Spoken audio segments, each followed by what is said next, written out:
আর জ্বরের কারণে আরও দুর্বল হয়ে গেছে। ঘুমের মেডিসিন দিয়েছে, এখন সুব্রতা ঘুমাচ্ছে। ডাক্তার চলে যায়, মন যায় সুব্রতার কাছে। শিশির ফোনে ওর কলিগকে কল করে জানায় আজ আসতে দেরি হবে, সে একটু হাসপাতালে আসছে। শিশির কল কেটে ভিতরে গেল।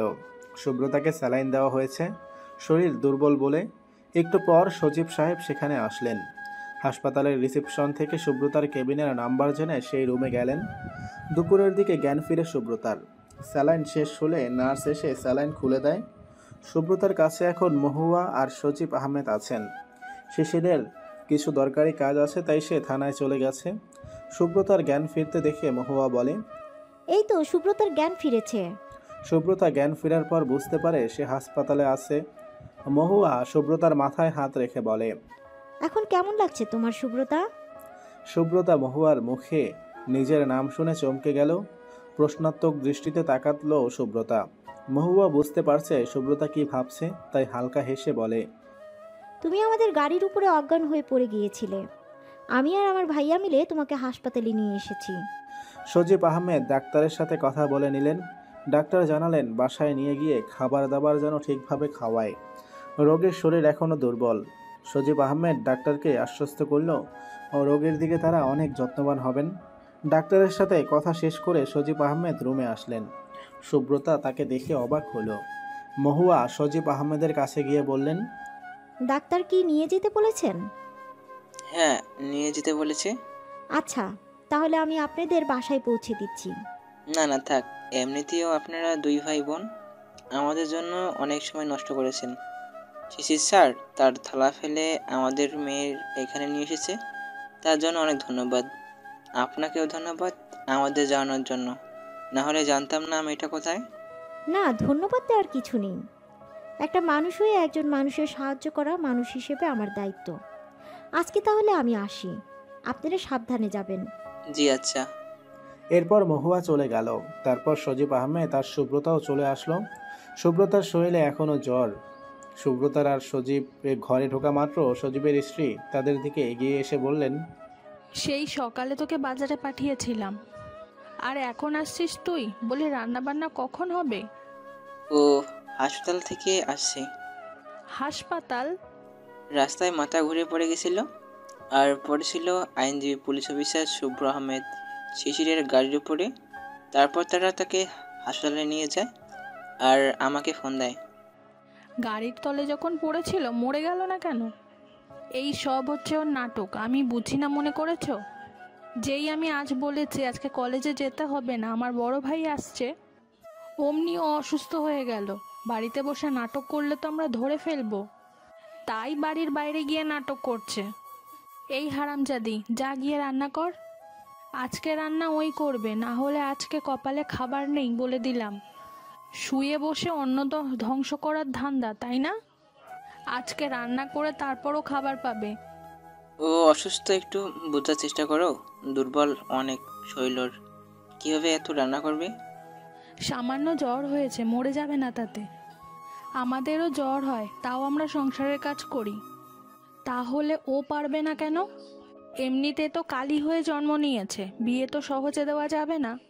যদি কেউ কাজকামের গুণে নেয়। এই চলো তো, তুমি রুমে চলো, এত মায়া দেখাতে হবে না। আর শোন, রান্না যেন আমি এসে দেখি হয়ে গেছে, না হলে তোর কপালে দুঃখ আছে। সজীবকে নিয়ে তার স্ত্রীর রুমে চলে গেলেন। সুব্রতা অনেক কষ্টে রান্নাঘরে আসলো। শরীর তার চলতে চাচ্ছে না, তবুও রান্না করতেই হবে, না হলে আজ কি হবে সে জানে। নিজের রুমে বসে মেয়ের ছবি দেখে যাচ্ছে শারমিন। মেয়েটা কত বড় হয়েছে তার, কিন্তু সে না পারে মেয়েটাকে মন ভরে আদর করতে, না পারে দেখতে। কেন সে বাবার কথা শুনে আবার বিয়ে করলো? আজ বিয়েটা না করলেই মেয়েটা তার সাথে থাকতো। বাবার বাড়িতে জায়গা না হলে রাস্তায় থাকতো, তবুও মেয়েটা তার থাকতো। তার আর আমিনুলের একমাত্র ভালোবাসার চিহ্ন তাদের মেয়ে। সেই মেয়েটাকে সে আগলে রাখলো না। জাকির স্ত্রীর রুমে এসে দেখে শারমিন কাঁদছেন। এটা নতুন কিছু না, সে সব সময় মেয়ের জন্য কাঁদে। জাকির নিজেও সুব্রতার জন্য কষ্ট পায়। মেয়েটার জন্য বিয়ে করতে চেয়েছিল, মেয়েটাকেই পেল না।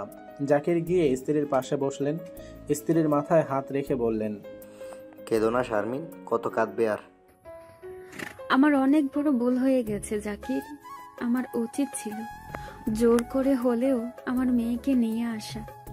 বাবা আমাকে আমার মেয়ের সাথে দেখাই করতে দেয়নি।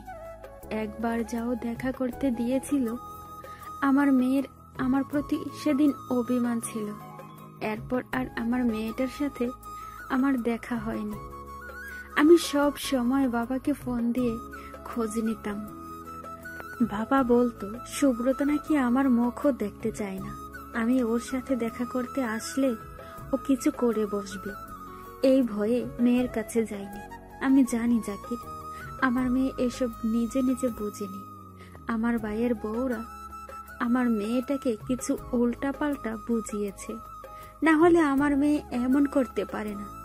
জানো তো, ওর গায়ের রং কালো বলে ওকে সবাই তুচ্ছ তাচ্ছিল্য করে।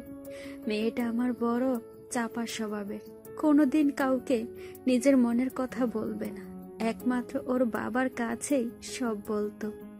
আমি জানি তোমার কষ্ট হচ্ছে, আমারও কষ্ট হচ্ছে। ওই জান্নাতটার আশায় তোমাকে বিয়ে করছিলাম, তবে ভুল আমাদেরও আছে। রাগ করে ও বাড়ি যাওয়া বন্ধ না করে যাওয়াটা উচিত ছিল। আমাদের একদিন না একদিন সুব্রতা মায়ের সাথে আমাদের দেখা হতো। তোমার বাবাও তো প্যারালাইসিড, তাকেও দেখতে যাচ্ছি না।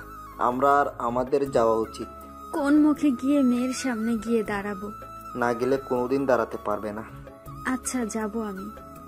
অনেক কষ্টে রান্না শেষ করলো সুব্রতা। রান্না শেষ করে রুমে এসে শাওয়ার নিল, তারপর আস্তে করে শুয়ে পড়ল বিছানায়। সকাল থেকে এখনো না খাওয়া সে, কখন খেতে পাবে তাও সে জানে না। মেঝো মামির ভাইয়েরা চলে এসেছে, টেবিলে খাবার দেওয়া হয়েছে, খাবার খেতে বসেছে সবাই। খাবার মুখে দিতেই সবাই থুথু দিয়ে ফেলে দিল। এটা কি রান্না হয়েছে, মুখেই নেওয়া যাচ্ছে না। ভাবি, আজকে রান্না কে করেছে? সুভদ্রা রান্না করেছে, কিন্তু ওর রান্না তো এমন না। আরে মা, বোঝো না, তুমি ওকে রান্না করতে দিছো তাই এমন করছে। ঠিক বলেছিস, এসব কালো মেয়েদের মুখ যেমন কালো, মনের ভেতরও কালো। ইচ্ছে করে রান্না নষ্ট করেছে। আজকে ওকে এর জন্য আমি উচিত শিক্ষা দেব। মেঝো মামি উঠে সুব্রতার রুমে আসলো। সুব্রতা তখন চোখ বুজেছিল। মামি গিয়ে চুলের মুঠি ধরে টেনে নিয়ে আসলো। আচমকা এমন হওয়ায় ভয় পেয়ে যায় সুব্রতা। সুব্রতার মামি সুব্রতাকে টেনে এনে ধরাম করে খাবারগুলোর মাঝে ছুঁড়ে মারে। সব ভাত তরকারি একদম সুব্রতার নাকে মুখে গিয়ে মেখে যায়। সুব্রতার মামি আবার ওর চুলের মুঠি ধরে চিল্লিয়ে বলে, ইচ্ছা করেই তুই খাবারগুলো নষ্ট করেছিস, ইচ্ছা করে, যাতে আমরা কেউ খেতে না পারি। তোকে বলেছিলাম রান্না ভালোভাবে করতে। কালির বাচ্চা কালি, নিজের বাপটারে তো ছোটবেলায় খাইছোস।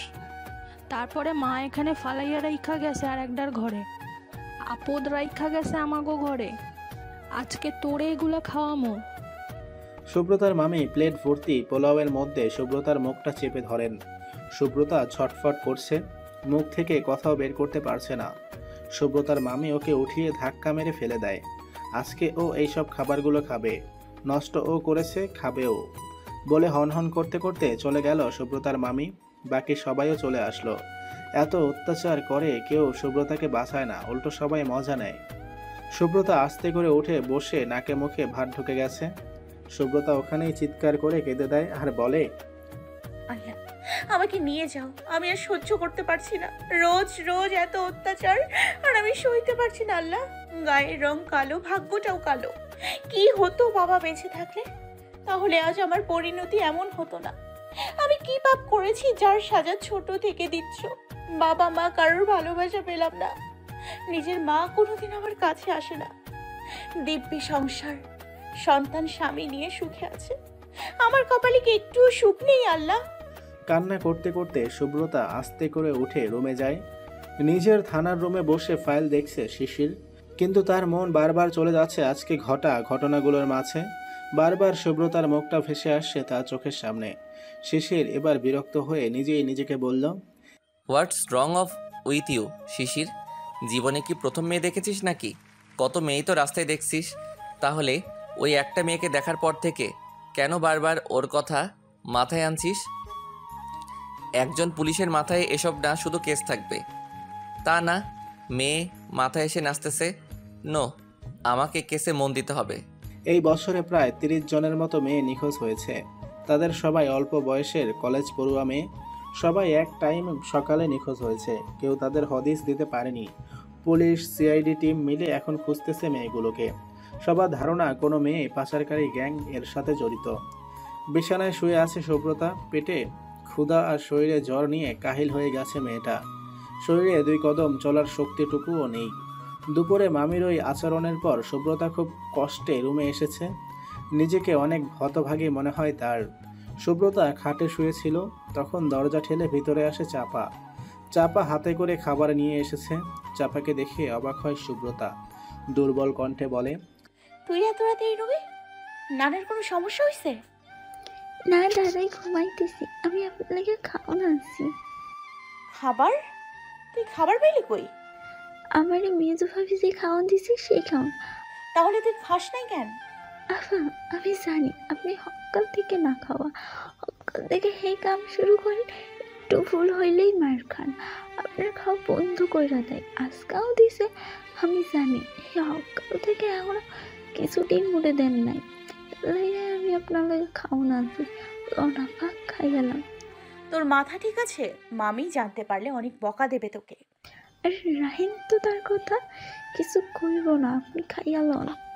সুব্রতার শরীর দুর্বল থাকায় সে উঠে বসতে পারছে না, তাই চাপা গিয়ে সুব্রতাকে ধরে বসালো। তারপর নিজ হাতে খাইয়ে দিল। এই পুরো বাড়িতে এই একজন আছে যে সুব্রতাকে ভালোবাসে। চাপা মেয়েটা অনাথ, নানার দেখাশোনা করার জন্য ওকে আনা হয়েছে। হিন্দু হলেও সবাইকে অনেক ভালোবাসে। সুব্রতাকে খাইয়ে আবার শুয়ে দিয়ে গেল চাপা। সুব্রতার ক্ষুধা নিবারণ হয়েছে, এখন ঘুম চলে আসছে তার। কেটে গেছে 1 সপ্তাহ। সুব্রতা এখন অনেক সুস্থ, আগের মতো কলেজ, বাড়ির কাজ এসব করছে সে। ইদানিং তার মামি তার সাথে তেমন একটা খারাপ ব্যবহার করছে না। এটা দেখে সুব্রতা আরও অবাক। এই তো সেদিন সে ভুল করে একটা কাপ ভেঙে ফেলেছিল মামির সামনে। ভেবেছিল আজ তাকে মার খেতে হবে, কিন্তু তাকে অবাক করে মামি ওকে কিছুই বলেনি। সুব্রতা বুঝতে পারছে না এর কারণ কি। সুব্রতা চা নিয়ে মামির ঘরে এসেছে। ভিতরে ঢুকতে নিবে তখন শুনে মেজো মামি ছোট মামির সাথে কথা বলছে। বুঝলি ছোট, এক বিরাট বড়লোক বাড়ি থেকে সুভদ্রার জন্য সম্বন্ধ এসেছে। লোকটার বয়স 40, আগের 2 বউ মারা গেছে, আবার বিয়ে করবে লোকটা। আমাদের সুভদ্রাকে পছন্দ করেছে, বিনিময়ে পুরো 10 লক্ষ টাকা দিবে বলেছে। কি বলো সত্যি? তো বাড়ির সবাই রাজি হবে, বিশেষ করে ভাইয়া আর তোমার দেবর? ওরা রাজি না হওয়ার কি? একে তো কালী, তার উপর প্রতিমা। কে বিয়ে করবে ওকে? তাও কপাল ভালো কেউ করতে চাচ্ছে। আর ওকে বিদায় করতে না পারলে আমাদের ছেলে মেয়েগুলোর বিয়ে হবে কেমনে? সায়নীর বিয়ে দিতে গেলে মানুষ ওকে দেখলে আর আসবে না। তাই এই আপদ, তাড়াতাড়ি বিদায় করতে পারলে বাঁচি। কিন্তু শুভ্রতা কি রাজি হবে? হবে না কেন? আলবাদ হবে। আমি যা বলবো তাই ওকে করতে হবে। এই জন্যই তুমি ওকে এখন মারো না, বকো না, তাই না ভাবি? ঠিক। আজকে রাতেই সুভদ্রাকে জানাবো, তাহলে পরশুদিন তারা ওকে দেখতে আসবে। আচ্ছা। সুব্রতা মামির কথা শুনে অবাক হয়ে গেল। এই জন্য তাহলে তার মামি অত্যাচার করে না, তাকে টাকার বিনিময়ে বিয়ে দিচ্ছে। সুব্রতা আর রুমে যাওয়ার শক্তি পেল না। আস্তে করে চলে আসলো রান্নাঘরে, চায়ের ট্রে রেখে চলে আসলো রুমে। সায়ান, প্রিয়া বসে আছে কলেজের মাঠে। কাল রাতেও প্রিয়া রাহাতের সাথে রুম ডেট করেছে, আর সায়ানকে বলেছে তার খালামণির বাসায় সে। প্রিয়া সায়ানের কাঁধে মাথা রেখে গল্প করছে। কথা বলতে বলতে সায়ান দেখে প্রিয়ার ঘাড়ে লাল দাগ। দাগটা দেখে বোঝা যাচ্ছে এটা লাভ বাইট, কিন্তু এই লাভ বাইট তো সায়ান দেয়নি। সায়ান প্রিয়াকে সোজা করে ধরল, এতে প্রিয়া কিছুটা চমকে গেল। সায়ান প্রিয়ার ঘাড়ের জায়গাটাতে হাত দিয়ে বলে, প্রিয়া, এখানে একটা কিসের দাগ? প্রিয়া সায়ানের প্রশ্নে কিছুটা ভরকে যায়। এটা যে রাহাতের দেওয়া লাভ বাইট সেটা প্রিয়া কনসিলার দিয়ে ঢাকতে ভুলে গেছে। প্রিয়া আস্তে করে বলে, ব্যথা পেয়েছিলাম কালকে। কিন্তু এটা তো মনে হচ্ছে না ব্যথার দাগ। কি বলতে চাইছোটা কি তুমি? কাল ছুরি লেগে কেটে গেছে জায়গাটা, আর তুমি সন্দেহ করছো? তুমি কি ভাবছো আমি অন্য কারো বাইট নিয়ে এসেছি? শোনো, আমার সাথে কথা বলবো না আর, বাই। বলেই প্রিয়া হন করে চলে গেল। আর সায়ান বোকার মতো তাকিয়ে রইল। সায়ান বুঝতে পারলো না প্রিয়া রাগ করলো কেন। সে তো স্বাভাবিক একটা প্রশ্ন করেছে, এতে রাগ করার কি হলো? আজকাল প্রিয়া কেমন পাল্টে গেছে, আগের মতো তেমন কথা বলে না সায়ানের সাথে। আজকে আবার ঘাড়ে ওই দাগ। আচ্ছা, প্রিয়া কি তাকে ধোকা দিচ্ছে? না, এটা কি ভাবছে সে? প্রিয়া এমন না, হতেই পারে ব্যথায় পেয়েছে সে। সায়ান দ্রুত গেল পিয়ার কাছে। সুব্রতা রেডি হয়ে কলেজে আসলো। কলেজে এসে দেখে রিফা ওর জন্য অপেক্ষা করছে। এই একটা মেয়ে যে ওকে অনেক ভালোবাসে। সুব্রতা রিফার কাছে গেল। রিফা সুব্রতাকে দেখে মুখ ফুলিয়ে বলল, আজকেও লেট করলি? কি করব, তুই তো জানিস কেন লেট করি। হ্যাঁ জানি, কি আর করবি, চল ক্লাসে চল। তানজিলাল আজিম রিফা সুব্রতার বেস্ট ফ্রেন্ড। কলেজের প্রথম দিন থেকে ওদের বন্ধুও হয়েছে। রিফা সুব্রতার ব্যাপারে সব জানে, এমনি সায়ানের ব্যাপারেও। রিফার খুব ইচ্ছে করে সুব্রতাকে ওই জাহান্নাম থেকে নিয়ে আসতে, কিন্তু সুব্রতা আসবে না সে জানে। সুব্রতা ক্লাস শেষ করে বাসায় যাওয়ার জন্য রিক্সার জন্য দাঁড়িয়ে আছে। রিফা গেছে আয়নের সাথে। রিফা আয়নের হবু স্ত্রী।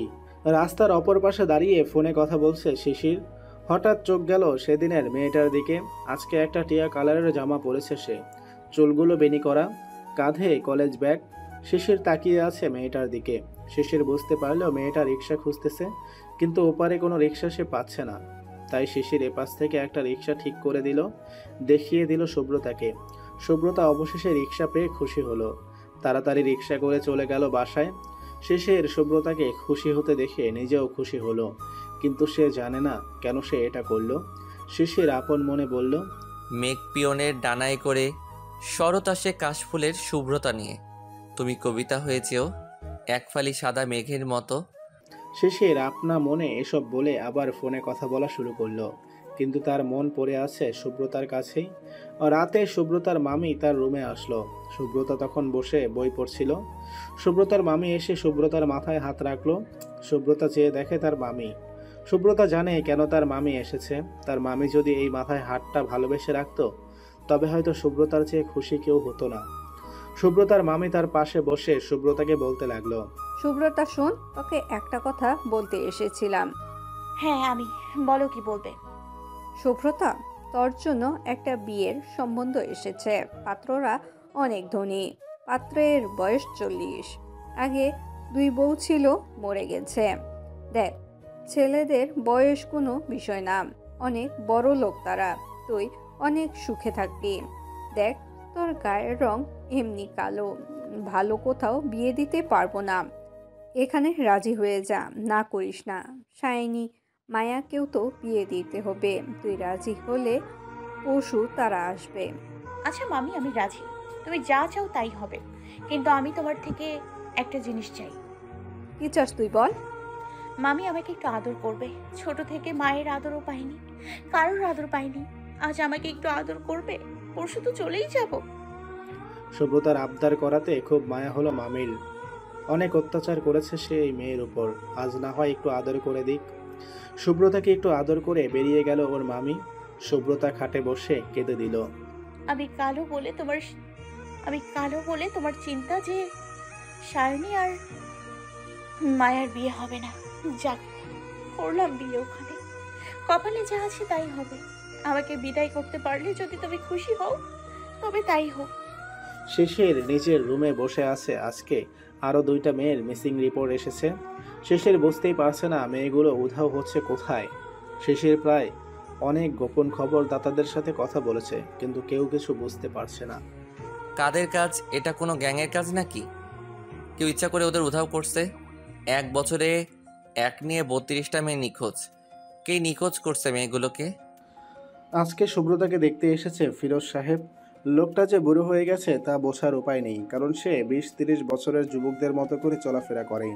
শার্ট প্যান্ট যা পরে তা একটা 20 বছরের যুবকদের মতো। সুব্রতাকে ওর মামি স্বয়ং সাজিয়ে বসিয়ে রেখেছে লোকটার সামনে। লোকটার সাথে লোকটার বোন আর বড় বোনের জামাই এসেছে। ফিরোজের বোন ফারজানা অনেক রকম প্রশ্ন করলো সুব্রতাকে। সুব্রতা সেগুলোর উত্তর দিল। আর এদিকে ফিরোজ সুব্রতার দিকে লোভাতুর দৃষ্টিতে তাকিয়ে আছে। সুব্রতাকে যেই শাড়িটা ওর মামি পরিয়েছে, সেই শাড়ির বসার সময় সরে গিয়ে কোমর হালকা দেখা যাচ্ছে। সেটাই নজরে পড়েছে ফিরোজের। সব কথা বলে সুব্রতাকে নিয়ে গেল ওর ছোট মামি, মেঝো মামি। তাদের সাথে বসে কথা বলছেন। মেয়ে আমার পছন্দ হয়েছে, আমরা আজকে বিয়ে করে নিয়ে যেতে যাচ্ছি। কিন্তু আজকে না, মানে একটু গোছগাছ লাগবে না? গোছগাছের কিছু নেই, ওই লাগেজ দেখতেছেন না, ওখানে বইয়ের জন্য সব আনা হয়েছে। এগুলো দিয়েই বউকে রেডি করেন। আর এই নেন 5 লক্ষ টাকা, বাকিটা বিয়ে হয়ে যাওয়ার পর দেব। জি আচ্ছা, তাহলে কি বিয়েটা এখনই হবে?